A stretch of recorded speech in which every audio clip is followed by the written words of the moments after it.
संध्याकाळची वेळ आहे आणि आपल्याला जर का पोळी खायचा कंटाळा आला असेल तर आपण वेगळा पदार्थ खायचा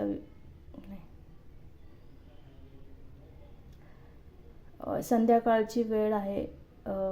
संध्याकाळी आपल्याला जर का पोळी खायचा कंटाळा आला असेल तर आपण काहीतरी वेगळा पदार्थ करायचा विचार करतो. तर आज मी तुम्हाला कढी भात करून दाखवणार आहे. या कढीमध्ये मी एक सिक्रेट इन्ग्रेडियंट वापरणार आहे. तर आज मी ताकापासून कढी करून दाखवणार आहे आणि यात एक तुम्हाला जर का ही रेसिपी अशी करून बघायची असेल तर व्हिडिओ शेवटपर्यंत पाहत राहा आणि चॅनलला सबस्क्राईब करायला विसरू नका. तर इथे मी कढीपत्ता, कोथिंबीर, मिरची हे पदार्थ घेतलेले आहेत आणि आता आपण मिरची आणि आलं ह्याचं वाटण करून घेऊयात.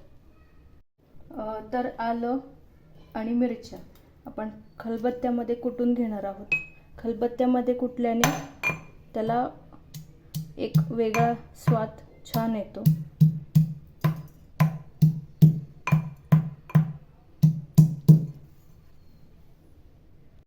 तर इथे तुम्ही बघू शकता की आपलं हे वाटण तयार आहे आणि आपण आता फोडणी मारायला चालू करूयात. तर इथे मी 1 वाटी बेसन पीठ घेतलेलं आहे आणि आता आपण ते ताकामध्ये ॲड करून घेऊयात.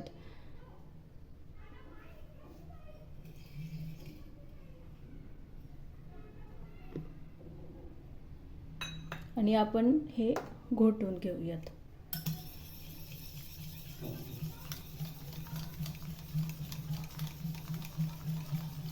तर जसं मी व्हिडिओच्या आपण आता कुकरमध्ये भात लावलेला आहे आणि आपण